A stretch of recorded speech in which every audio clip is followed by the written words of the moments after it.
and then we'll have any questions for this section, and then when we go into PX, you can obviously ask those commercially sensitive ones as well. Sure. Okay, sorry, just bear with me while I... And have we got... is Jeremy Good on morning, and I just put an apology in for Jeremy Smith and Tim Boyd, who couldn't be here today, hence I'm in the seat. But then I'll pass over to Tony. Great. Okay, so I'll take it largely as read, but just want to note some key items in the dashboards.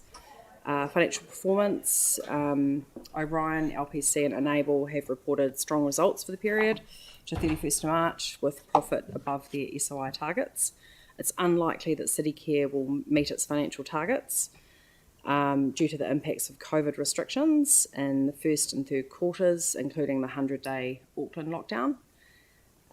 As previously reported, the airport's financial and passenger measures will largely not be achieved.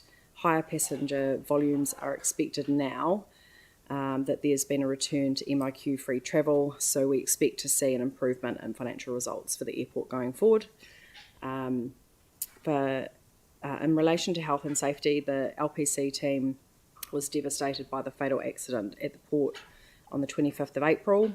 Ongoing support is in place for the team and investigations are underway.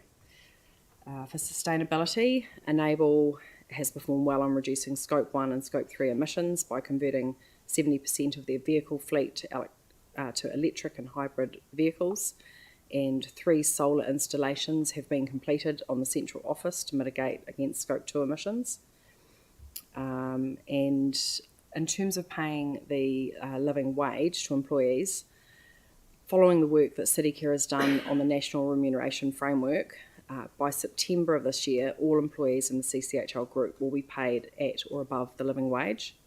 And in terms of contractors, Enable continues to maintain the living wage for all primary contractors. The airport recently renegotiated their cleaning contract, which includes provisions to pay the living wage.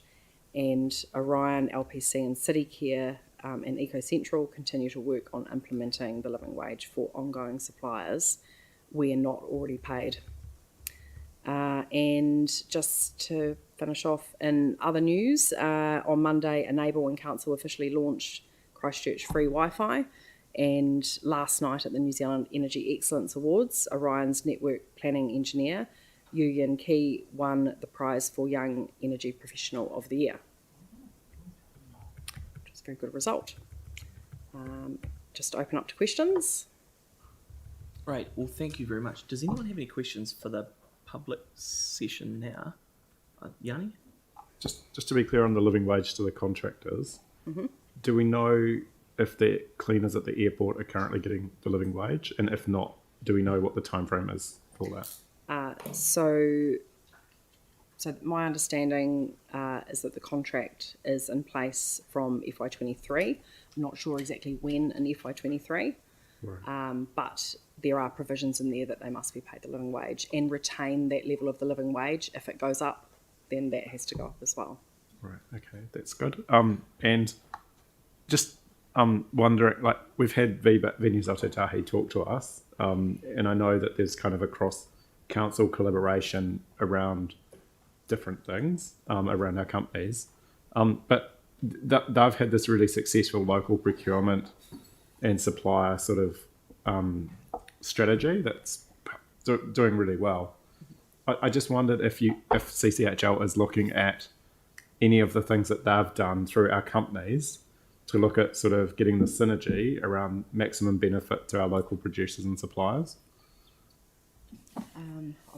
At this stage, we haven't looked at that, but it does seem something that we should consider on at the board. What would be the best way for us to get that? Because I mean, I'm pretty sure we've referred to it previously, but it just, I'm just really impressed with what Venues Aotearoa are achieving, and it seems like we could get even a greater impact if we looked across our council companies through CCHL as well. Yeah, I think we'll come back and we'll ask the subsidiaries what they're doing.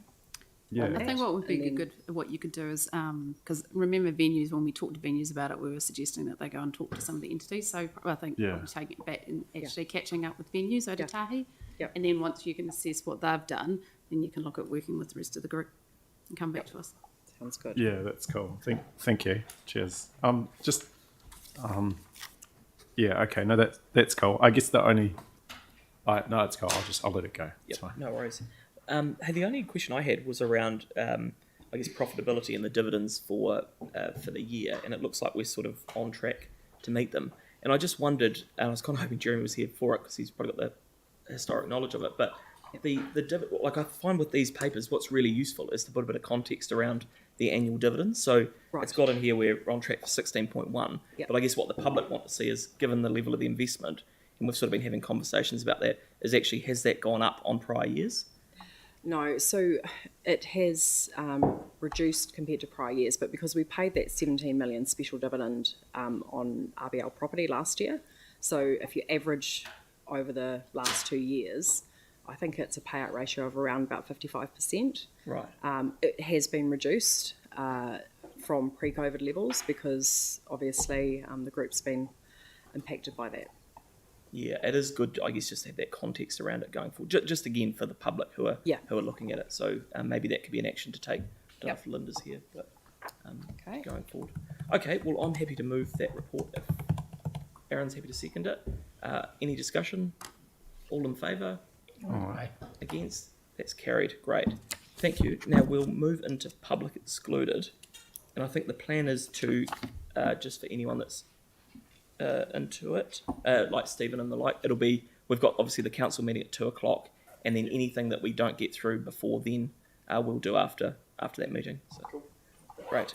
So we've got a resolution there to include Tony and Claire, and then the team from the Rod Donald Trust. I'm happy to move that. Mike's happy to second it. All in favour? Is anyone in favour? Are they all awake? Yeah, against? Carried. Thank you. That's great. So.